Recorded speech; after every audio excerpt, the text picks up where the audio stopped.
Old is gold because it can mold. जितने पुराने बच्चे हैं उतने वो सच्चा सोना बन जाते हैं, क्योंकि उनके अंदर हर परिस्थिति का सामना करने की शक्ति आ जाती है। ये 8 ही शक्तियाँ उनके जीवन में दिखाई देती है और बाबा के दिल तख्त नशीन बन जाते हैं।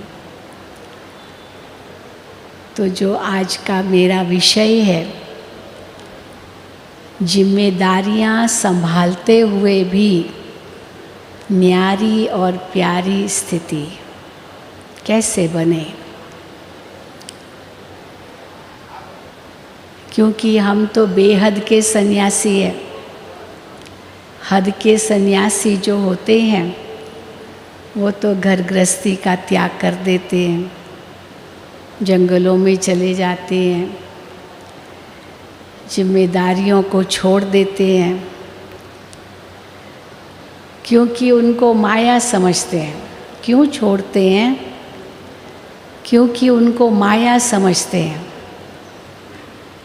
धन को भी माया समझते हैं, स्त्री को भी माया समझते हैं, बच्चों को भी माया समझते हैं।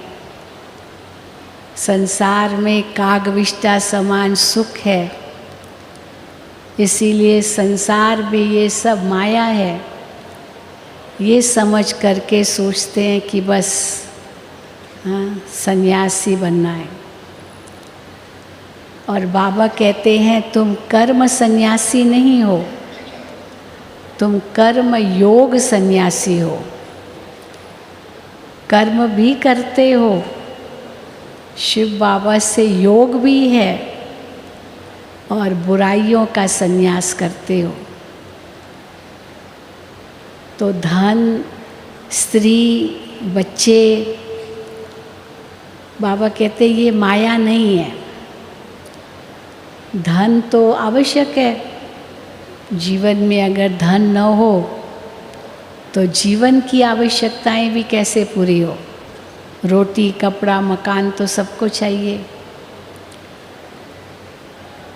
तो वो भी ज़रूरी है और वो धन से ही प्राप्त होगा। संसार को भी छोड़ना नहीं है, क्योंकि एक गीत है, बहुत ही पुराना गीत, ये दुनिया तो वैसे ही भगवान की रचना है, तो जो इस संसार को छोड़े फिरते हैं वो भगवान को भी क्या पाएंगे, क्योंकि संसार भगवान की तो रचना है, ईश्वर ने तो ये संसार रचा है। तो संसार छोड़ना नहीं है, संसार में रहना है, पर रहते हुए भी संसार को खुद में नहीं समाना है। नाव पानी पर हो लेकिन पानी नाव में न हो। इतना बड़ा जहाज, कितने टन सामान जहाज लेकर जाता है, लेकिन वो डूबता नहीं है। किस शर्त पर डूबता नहीं है? क्योंकि नाव पर वो पानी पर है, पर एक कहीं भी सुराख हो गया, छेद हो गया और अंदर पानी घुस गया, तो वही जहाज डूब सकता है। तो जब तक वो जहाज पानी पर है तब तक वो पानी पर चलता रहेगा और अपनी मंजिल पर पहुंच जाएगा। परंतु शर्त ये है कि पानी उस जहाज के अंदर न जाए।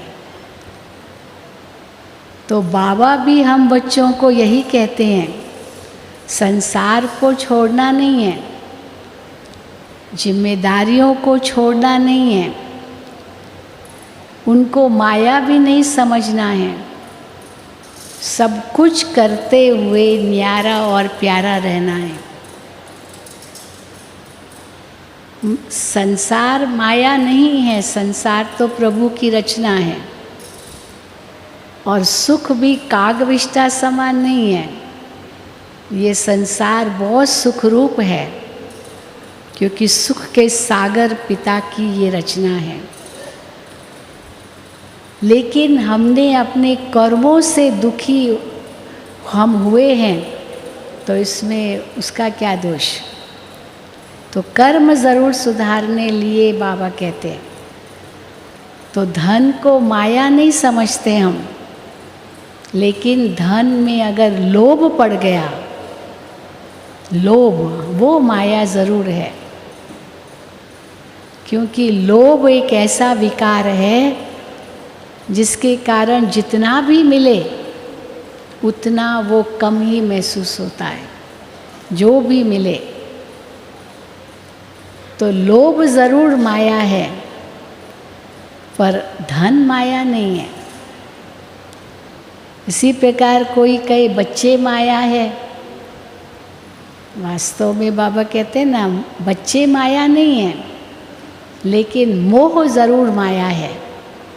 मोह, बच्चों में मोह। और जैसे बड़ी आयु होती है बच्चों के, फिर बच्चे होते हैं, पोतरे दोतरे होते हैं, तो बच्चों से भी ज़्यादा मोह पोतरे दोतरे में हो जाता है।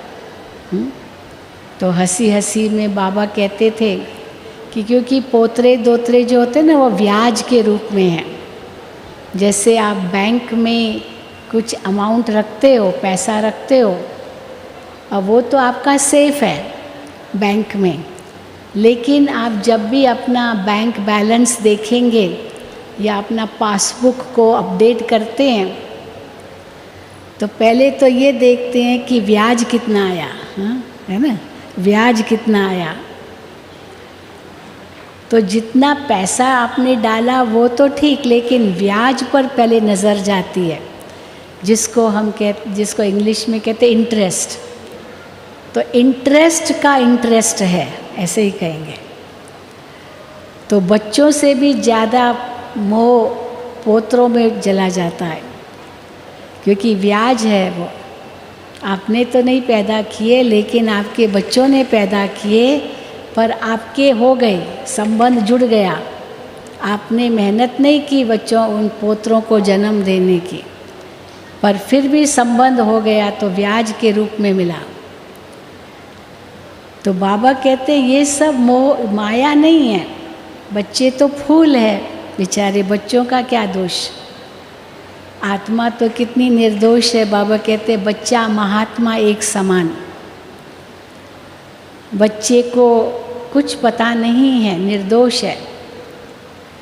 इसी प्रकार वो माया नहीं है, पर हमारे अंदर अगर मोह है तो वो माया है, वो मोह माया है। फिर बाबा स्त्री के लिए कहते हैं स्त्री माया नहीं है, वो तो शक्ति है, वो तो देवी है। तो माया नहीं है। बाबा ने तो माताओं बहनों को इतना आगे बढ़ाया है।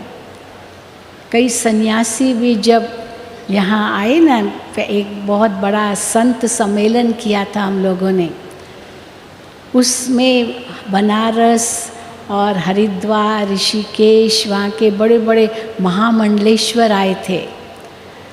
तो उन्होंने देखा कैसे इस ईश्वरीय विश्वविद्यालय का कारोबार चलता है। इतना सुंदर रूप से, सुचारू रूप से चलता है। कोई ऑर्डर करने वाला नहीं, कोई बॉस नहीं, कोई ऐसे ऐसे पॉइंट आउट करने वाला नहीं, सब प्यार प्रेम से कैसे चलता है। तो उनको बड़ा आश्चर्य हुआ। और ब्रह्मा बाबा की जो उन्होंने तारीफ़ की कि आपके ब्रह्मा बाबा बहुत होशियार थे, उन्होंने माताओं को आगे किया, माताओं को आगे किया ना, इसीलिए आपकी संस्था इतनी आगे बढ़ रही है, ये उन्होंने कहा। हाँ, ये कहा क्योंकि माता गुरु बन गई जैसे। और सबसे सुंदर एडमिनिस्ट्रेशन अगर घर की करनी होती है वो माता जानती है। इसीलिए कहावत है हुकुम सरकार का, राज्य रानी का। घर के अंदर रानी राज्य करेगी ना, वो हुकुम सरकार थोड़ी घर में राज्य करेगा। इसीलिए घर की रानी, हाँ, वही मालकिन है, चाबियाँ उनके पास है। और अगर उनको सचमुच दी जाए तो वो घर को स्वर्ग बना सकती है, अगर उनको अथॉरिटी दी जाए तो। इसलिए बाबा कहते माताएं तो शक्तियाँ हैं। तो जब ये बाबा ने समझाया और बहनों माताओं को आगे किया, तो देखो कितना सुंदर बाबा का कार्य दिन दुगनी रात चौगनी गति से आगे बढ़ा। ब्रह्मा बाबा के अव्यक्त होने के बाद दीदी दादी ने ये कार्य संभाला। 2 हंसों का जोड़ा बने और इस ईश्वरीय विश्वविद्यालय को कितना आगे बढ़ाया 2 बहनों ने। अब हमारी दादी जानकी जी देखो, कोई सोचेगा 102 साल की उम्र में कोई चीफ बने इतनी बड़ी इंटरनेशनल संस्था का, कोई सोच भी नहीं सकता है। लेकिन बाबा ने उनको देखो आगे किया, हमारे लिए प्रेरणा की स्रोत बनी। और दादी को कितना नशा है कि मेरे नाम पर बाबा का काम होता है। आज भी बताए ना, मेरे नाम पर बाबा का काम होता है, नाम मेरा है जनक बच्ची। बाबा ने इनका नाम चेंज नहीं किया, भले अलौकिक नाम है लेकिन वो कोई नहीं जानता, ये तो इनका लौकिक नाम था है जानकी। लेकिन बाबा ने कहा नहीं, तो मेरी जनक बच्ची हो, जनक राजा हो। और जनक राजा की विशेषता है कि इतना राज्य संभालता था लेकिन फिर भी निर्मोही था, न्यारा और प्यारा था। उसको उस राज्य से कोई मोह नहीं था, इसलिए उसका नाम शास्त्रों में गायन है। और किसी राजा का इस रूप से गायन नहीं है। हरिश्चंद्र राजा दिखाएंगे भाई उसने सब सन्यास किया, गोपी चंद राजा बताते उसने भी सब सन्यास किया, छोड़ दिया।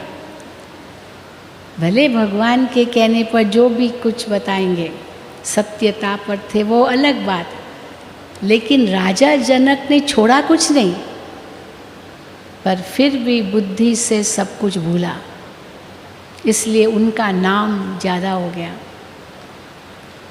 और बाबा कहते हैं बच्चे तुमको भी जनक राजा मिसल रहना है, परिवार में भी रहना है, लेकिन परिवार में रहते न्यारा प्यारा रहना है, कमल फूल की तरह।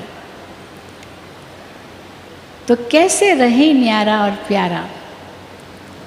बाबा ने तो हमें बहुत ऊंचा ज्ञान दिया है और हम सबको पता भी है कि न्यारा और प्यारा रहना है, लेकिन कभी न्यारा बनना है, कभी प्यारा बनना है, ये भी अकल चाहिए।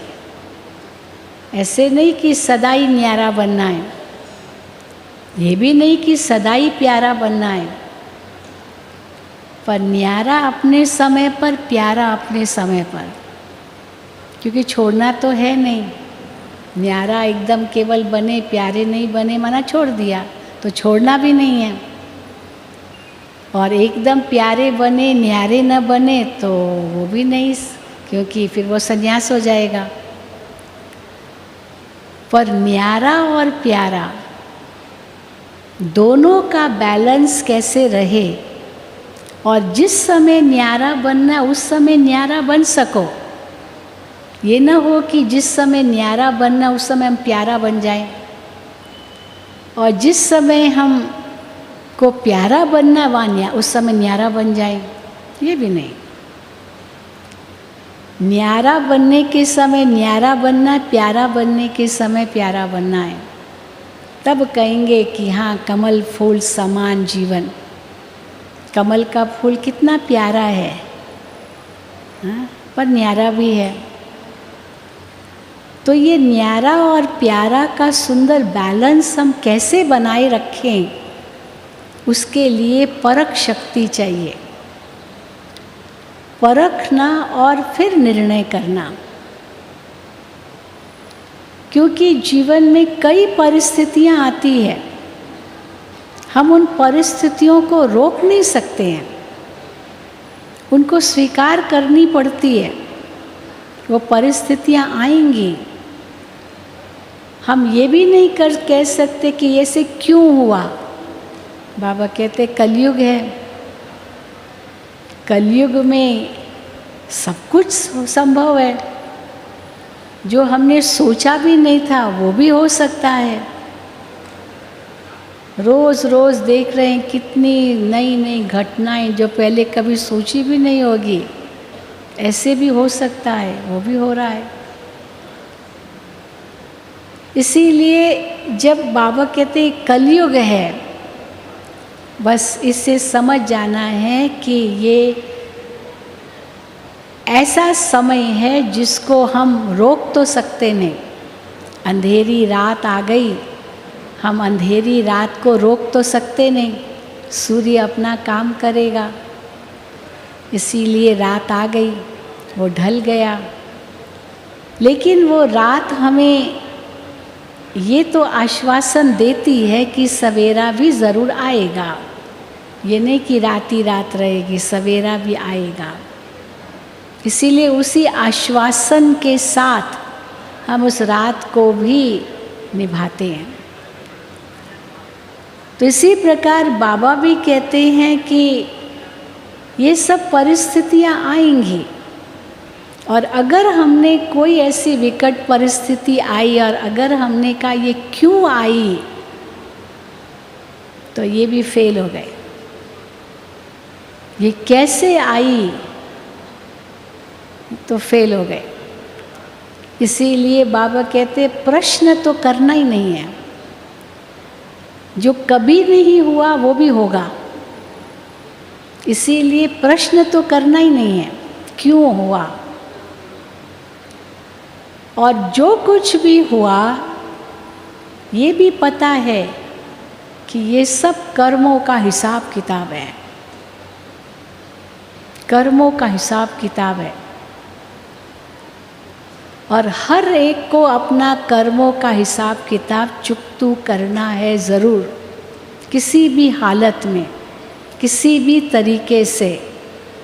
उसको कोई टाल नहीं सकता, कोई उनसे भाग नहीं सकता। वो कर्म पीछा ज़रूर करेगा। तो अगर करेगा ही, चाहे मेरा चाहे दूसरे का, तो क्यों का तो प्रश्न ही नहीं है। अगर क्यों कहा माना फंस गए। अब यहाँ हमको न्यारा रहना होगा, क्योंकि क्यों का सवाल ही नहीं है। और फिर अगर हम उसमें ये समझते हैं कि ये ड्रामा की नूंद थी, तो ड्रामा की नूंद, हमको ड्रामा बड़ा प्यारा लगना चाहिए, क्योंकि ड्रामा में जो कुछ भी नूंद है वो सब कल्याणकारी है, सब कुछ कल्याणकारी है।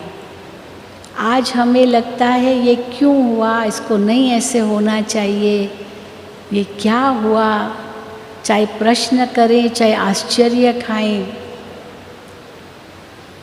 लेकिन इसमें कोई ऐसा कल्याण छिपा हुआ है वो उस समय हम नहीं समझ पाते हैं, इसलिए प्रश्न उत्पन्न होते हैं। और कल्याण है ये समझ करके ड्रामा से प्यार हो, ड्रामा बहुत कल्याणकारी है। और जब हमने इसको कल्याणकारी रूप में देखा और वो कर्म हमारा पीछा कर रहा है या किसी का भी, तो उस कर्म से भी प्यार करने लगते हैं, कर्म से डरते नहीं हैं। प्यार क्यों करने लगते हैं? क्योंकि कर्म तो मेरे ही है ना, तो उसका जो फल मिलेगा वो तो मुझे ही मिलेगा ना, और मिलेगा मुझे, परंतु उस कर्म से क्यों प्यार करें, माना वो मेरा ही कर्म का फल है और वो कर्म का फल मुझे शिक्षा दे रहा है कि जो तुमने गलत कर्म किया अब उसमें सुधार करो। इसलिए कर्म के साथ या उस कर्म के ज्ञान के साथ में मुझे प्यार है, क्योंकि मुझे बदलने की प्रेरणा दे रहा है। लेकिन वो कर्म जो हो गया, क्यों नहीं, लेकिन उससे न्यारे हो जाओ। क्यों प्रश्न नहीं, प्रश्न क्यों किया माना न्यारे नहीं हो सके, बस परिस्थिति का सामना करना है। और ये जब हम समझने लगते हैं तो न्यारा और प्यारा ये स्थिति हमारी सहज बन सकती है। किसी ने मुझे गाली दी, किसने मुझे बुरा भला कहा, क्या उसमें हम न्यारा और प्यारा बन सकते हैं? या नफरत आएगी मन में? क्या बदले की भावना आएगी मन में? तो कैसे न्यारे बन जाएं? उसने अपना काम किया, मुझे क्या करना है? उसके कर्म में मैं जिम्मेदार नहीं हूँ, पर मेरे कर्म में का मैं जिम्मेदार हूँ, तो मुझे क्या करना है? उसने 2 गाली दी, उसका मुख खराब हुआ, मैं तो ना बिगाड़ूँ ना अपना मुख। इसमें फिर न्यारा बन जाना होता है। और फिर न्यारा बन करके नफरत नहीं करते, पर साथ में प्यारा भी बन सकते हैं, क्योंकि बदला लेने की भावना नहीं है, पर उसके प्रति एक रहम आता है कि ये बेचारी आत्मा नहीं जानती ये क्या कह रही है। तो ये रहम आना, ये भी एक प्यार का स्वरूप है। तो न्यारे भी बने, उसने कहा न्यारे बन गए, पर रहम आया, ये प्यारे बन गए। तो न्यारे भी बनना है, प्यारा भी बनना है। लेकिन प्यारा का मतलब ये नहीं है कि उसमें फंस जाना है, ये भी नहीं है। न्यारा का मतलब ये भी नहीं है कि घृणा करना है। तो न घृणा करना है न फंसना है, जिसको दादी बहुत सुंदर बातों शब्दों में कहती है, न अटकना है, न चटकना है, न मटकना है। हाँ, मटकते ना, ऐसे ऐसे ऐसे ऐसे नखरे करते हैं, चटकते हैं माना उसको जैसे पकड़ के रखा, होल्ड, अटकते हैं, फंस जाते हैं प्यारे के नाम पर। तो न अटकना है, न चटकना है, न मटकना है, न भटकना है, ये चारों। हाँ, फिर ये चटके अटके मटके तो फिर भटकना भी ज़रूर होगा, क्योंकि कभी भी वो धोखा दे सकता है, कभी भी धोखा दे सकता है। जिसको भी चटके या अटके कहीं भी वो धोखा दे सकता है, किसी भी प्रकार से। इसीलिए धोखा दे सकता है ये जानते हुए हम न्यारे रहना भी सीख लें, क्योंकि कभी भी कोई भी धोखा भले उस रूप में न दे कि मुझे नुकसान पहुंचाए, लेकिन जिसके प्रति अटके चटके मटके या जो कुछ किया, वो संसार से अलविदा ले सकता है एक दिन। तो फिर धोखा ही हुआ ना, ले सकता है, क्योंकि कोई भी इस संसार में अमर तो है नहीं। तो इसीलिए वो धोखा तो हो सकता है।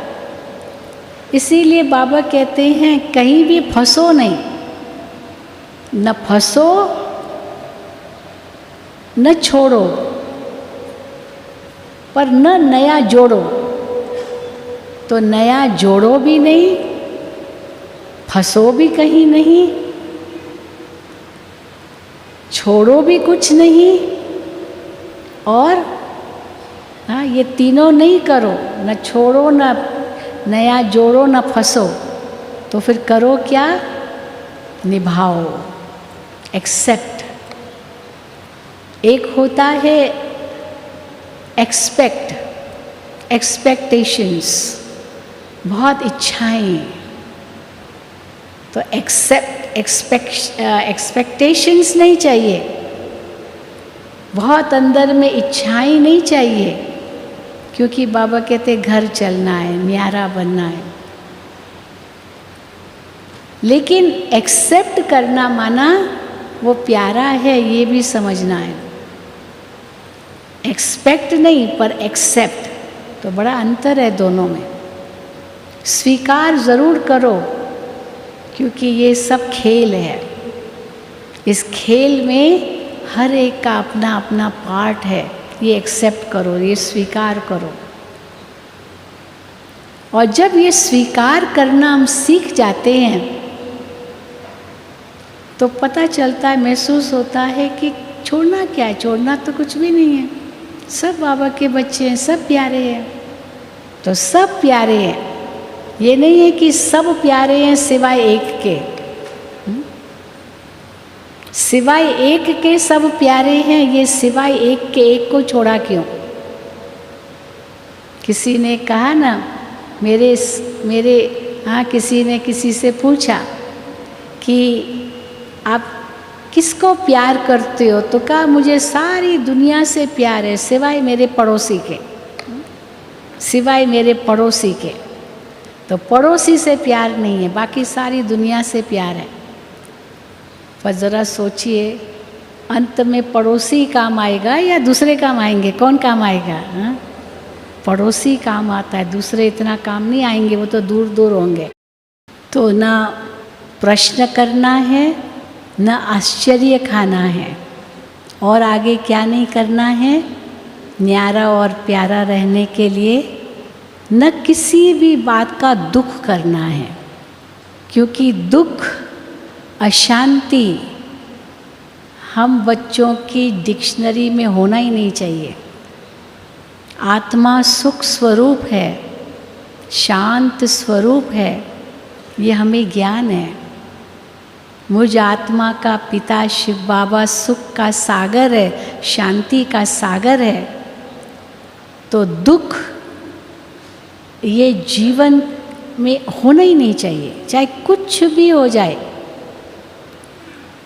इसीलिए कहावत प्रसिद्ध हो गई, बाबा कहते अम्मा मरे तो भी हलवा खाओ, बीबी मरे तो भी हलवा खाओ। इसका मतलब है कि दुख नहीं करो। उस आत्मा का इतना ही पार्ट था और 1 सेकंड में न्यारे बन गए। वो आत्मा जहाँ भी जाए वहाँ खुश रहे, ये प्यारे बन गए। तो न्यारे भी और प्यारे भी बन गए। ये दोनों बन सकते हैं, पर दुख नहीं करना है, क्योंकि हम दुख करेंगे तो जिस आत्मा के कारण हमें दुख हुआ उस आत्मा को भी तो दुख होगा कि नहीं होगा?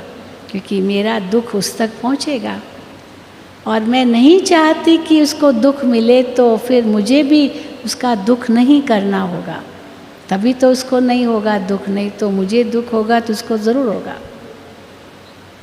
तो न्यारा और प्यारा माना दुख भी नहीं करना है, उसमें न्यारे हो गए। और वो आत्मा सुखी रहे जहाँ भी जाए, उसके कारण उस संकल्प से प्यारे भी बन गए। और जैसे दुख से हम परे हुए तो फिर उसके बाद चिंता, डर, ये 2 ऐसे कदम है जिसमें मनुष्य न्यारा और प्यारा नहीं बन सकता है। अंदर में अगर कोई डर है, कोई भी प्रकार का डर, हाय क्या होगा, हाय क्या होगा, हाय क्या होगा, और उसमें इतना नेगेटिव मन में चला जाता है जो बात मत पूछो, कहाँ तक पहुंच जाते हैं उस डर के कारण। और अगर बुद्धि में हमें है कि हमें डरना नहीं है किसी भी बात में, क्योंकि ड्रामा कल्याणकारी है, इसमें भी कोई राज है, कोई कल्याण है, मुझे डरना नहीं है, तो न्यारा और प्यारा रहना सहज होगा। डर वास्तव में किसका लगता है? जिसमें मोह होगा, वो जिसमें मोह होगा उसका डर होगा ना, कहीं ये मेरे से छूट न जाए, ये टूट न जाए, गुम न हो जाए, इसलिए डर लगता है। छूटने का, टूटने का, गुम होने का डर, क्योंकि मोह है। और बाबा कहते तुम इस संसार की तो कोई भी वस्तु लाए नहीं, न ले जाएंगे, ये आपकी है ही नहीं, है ना। दुनिया में कई लोग कहते हैं ना, हम तो कभी चोरी नहीं करते। बहन जी, हम कभी किसी की चीज़ उठाई नहीं, कभी भी नहीं। किसी का बटुआ भी गिरा पड़ा होगा, हम कभी नहीं उठाएंगे, वो आएगा अपने आप लेगा, हम क्यों उठाएं, मेरा थोड़ी है। चलो दूसरे की चीज़ नहीं उठाते, चोरी नहीं करते, लेकिन अपनी चीज़ में भी मोह अगर है तो ये भी एक चोरी है। चोरी है या नहीं है, क्या समझते हैं? हाँ भाई लोग, अपनी, भले मेरी चीज़ है, मेरी मेहनत की कमाई है मेरी, परंतु उसमें मोह पड़ गया, वो भी तो चोरी है ना। क्योंकि मैं थोड़ी ले आई, जब परम धाम से आत्मा आई तो थोड़ी ले आई, और जाएंगी तो थोड़ी ले जाएंगी, सब यहीं रह जाएगा। तो मेरा कहाँ से हुआ? जो चीज़ मेरे साथ आई है, मेरे साथ जाएगी, वही चीज़ मेरी है, बाकी कुछ नहीं। इसलिए बाबा कहते हैं शरीर भी तेरा नहीं, शरीर भी तेरा नहीं तो बाकी चीज़ें और क्या मेरी। इतने हद तक बाबा हमको न्यारा बनाते हैं और फिर प्यारा भी बनाते हैं। बच्चे, इस शरीर की संभाल भी करनी है, संभाल तो ज़रूर करनी है, क्यों नहीं संभाल करनी है? क्योंकि ये अंतिम जन्म का अंतिम चोला है, इसी में चत्तियाँ लगा के भी चलाओ। क्योंकि अगर शरीर छोड़ेंगे, दूसरा जन्म लेगा तो पुरुषार्थ तो नहीं कर सकेंगे। इसलिए जितना हो सके इस शरीर में बाबा को याद करते रहो, वो भी आपका कल्याण होगा, आपकी कमाई होगी, और कुछ नहीं भी कर सको। इसीलिए न्यारे भी बनते हैं, ये मेरा शरीर नहीं, मेरा कुछ नहीं, लेकिन फिर सेवा भी करते हैं, संभालते भी हैं। सन्यासियों की तरह हम नहीं हैं। सन्यासी तो क्या करेंगे, अपने शरीर को कष्ट देते हैं, है ना। बाबा ने उस दिन भी मुरली में कहा, जैनियों में क्या इतना कष्ट देते, एक एक बाल नोचते हैं। इतना कष्ट होगा ना, एक एक बाल निकालना कोई कम बात है क्या? ऐसे ही बाल शेव कर देना बड़ी बात नहीं है, पर एक एक बाल नोच करके निकालना कष्टदायक तो होता है। तो इसीलिए शरीर को कष्ट देते हैं। बाबा कहते हैं शरीर को कष्ट मत दो, ये हम राज योगी है, रॉयल योगी है। बस शरीर से एक सेकंड में न्यारे बन जाओ। मैं आत्मा हूँ, एक ज्योति हूँ, प्रकाश का पुंज हूँ, और न्यारे होकर के शरीर से कार्य करो, देही अभिमानी होकर के करो। ये भी न्यारी प्यारी अवस्था है। शरीर से न्यारे होकर के मैं आत्मा हूँ, इस शरीर की इंद्रियों का मालिक हूँ, करावनहार हूँ, इस इंद्रियों द्वारा कर रहा हूँ, करवा रहा हूँ।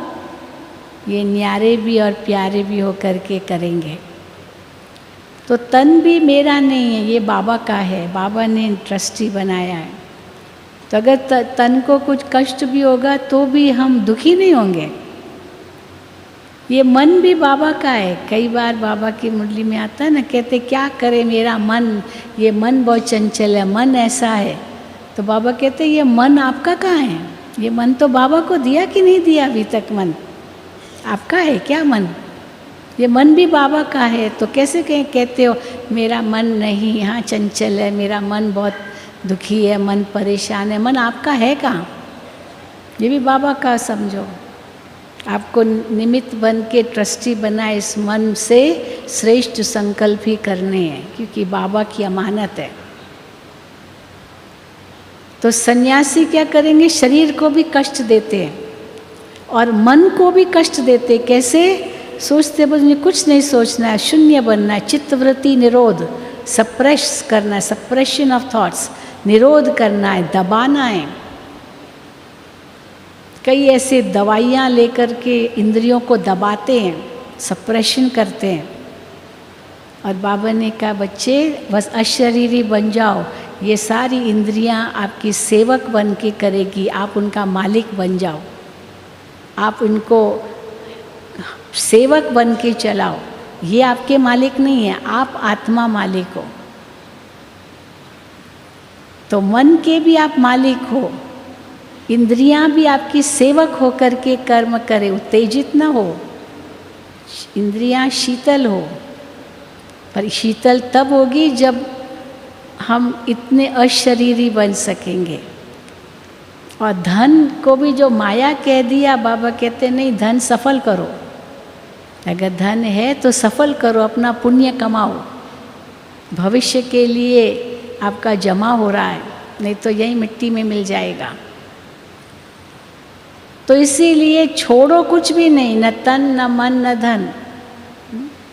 कई कहते बस हमको तो इस दुनिया में रहना नहीं है, बस बाबा उठा लो हमको, दुखी होके कहते हैं।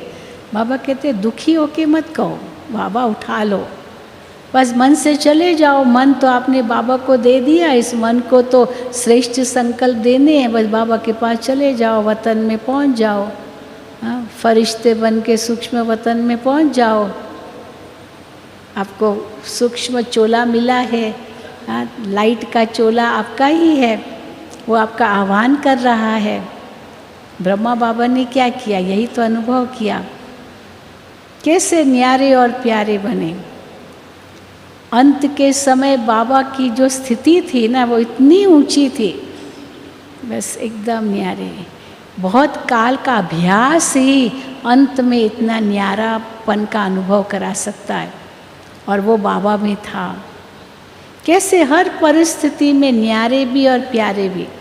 कितने बाबा कई बार मुरलियों में कहते कलंक लगे बाबा पर, शिव बाबा पर क्या कलंक लगेंगे, शिव बाबा तो न्यारा प्यारा है ही है, पर सामने तो ब्रह्मा बाबा थे ना, तो ब्रह्मा बाबा पर कलंक लगे। भले कहते श्री कृष्ण ने चौथ का चंद्रमा देखा तो कलंक लगे, पर कृष्ण पर क्या कलंक लगेंगे, ये तो ब्रह्मा बाबा पर लगे। पर ब्रह्मा बाबा कैसे न्यारे और प्यारे रहे, कभी भी बदला लेने की भावना नहीं रखी। नहीं बच्चे, उनको पता नहीं है। हाँ, एक बार निर्मल शांता दादी जी अनुभव सुना रही थी कि आर्य समाजी लोग पहले बहुत खिलाफ थे ब्रह्मा कुमारियों के, वैसे भी सबके खिलाफ होते थे, सबकी ग्लानि करते थे, तो ब्रह्मा कुमारियों की भी करते थे। तो एक बार क्या हुआ कि उन्होंने बहुत कुछ उल्टे उल्टे काम किए, एग्जीबिशन के वो फाड़ दिए, सब चित्र फाड़ दिए, आग लगा दी कलकत्ता में, और बहुत ग्लानि की और अखबारों में डाला। तो अखबार वालों को तो क्या है, पैसा मिल जाता है, वो डाल देंगे, जो भी उनको जो भी देगा वो उनको दिया। ब्रह्मा कुमारियों के खिलाफ वो डाल दिया उन्होंने, और बाबा के पास वो अखबार आई, और उस अखबार का नाम था विश्वामित्र, न्यूज़पेपर का नाम विश्वामित्र। तो वो उसकी कटिंग बाबा के पास पहुंची, जगदीश भाई के हाथ में आई, और जगदीश भाई ने बाबा को दिखाई, बाबा ये ऐसे कलकत्ते का न्यूज़पेपर है और उसमें इतना गलत बातें लिखी है, और अखबार का नाम है विश्वामित्र। तो बाबा ने जगदीश भाई को कहा कि बच्चे आप क्या करो, आप एडिटर को लेटर लिखो, और एडिटर को क्या लिखो कि आपका जो अखबार का नाम है ना विश्वामित्र, तो सबसे पहले तो आप हमारे मित्र हो, आप हमारे मित्र हो। क्यों हमारे मित्र कैसे हो, ना? निंदा हमारी जो करे मित्र हमारा सो।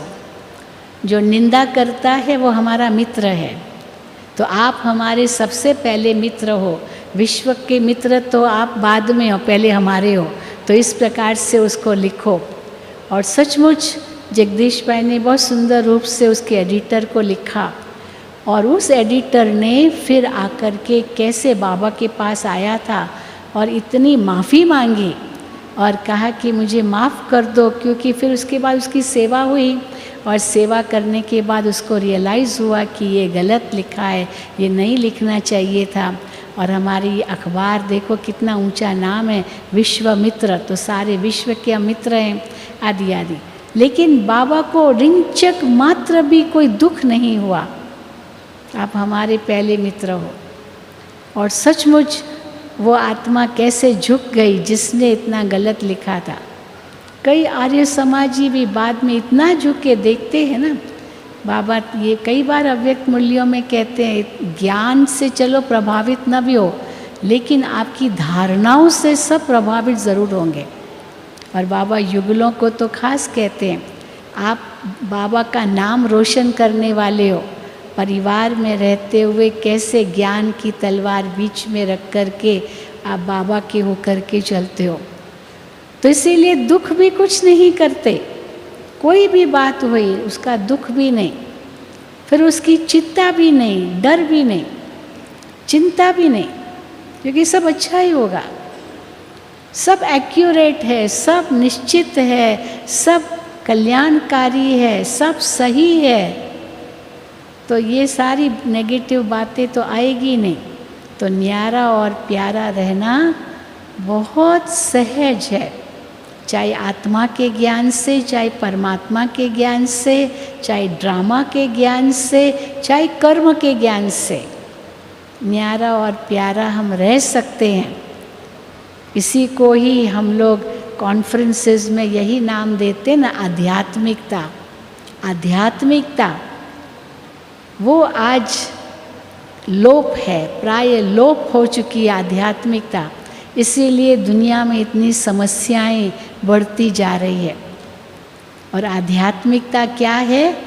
आत्मा का ज्ञान, परमात्मा का ज्ञान, ड्रामा का ज्ञान, चक्र का ज्ञान, कर्मों का ज्ञान वो बाबा ने हमें दे दिया है, जिससे तीसरा नेत्र हमारा खुल गया है।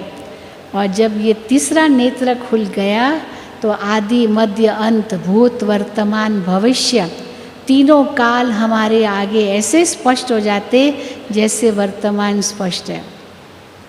और जब ये तीनों काल स्पष्ट हो जाते तो हमारे से कोई भी ऐसा कर्म नहीं होगा जो श्रीमत के खिलाफ हो, जो मर्यादाओं के अनुकूल न हो,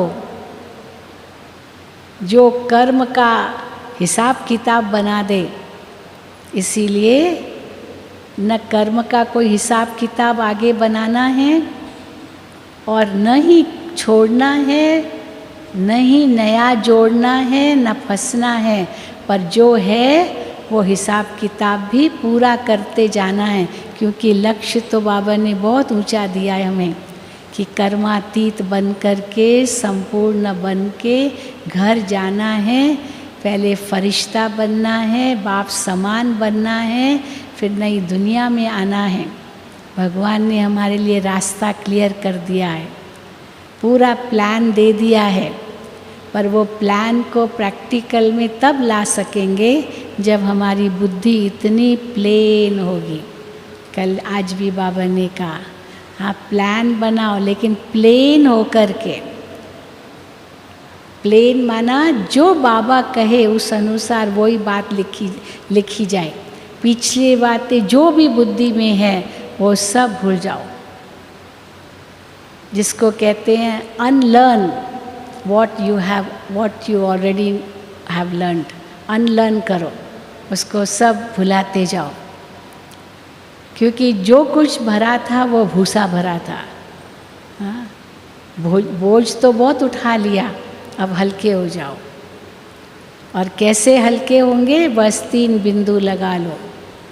तो आत्मा, शिव बाबा, हाँ मैं बिंदु हूँ, बिंदु को याद करना है और बिंदु लगाना है। तो न्यारे और प्यारे बन के, सहज कर्मातीत बन के, बंधन मुक्त बन के, बाप समान बन के उड़ के जाएंगे वतन में। ओम शांति, ओम शांति, ओम शांति। ठीक है।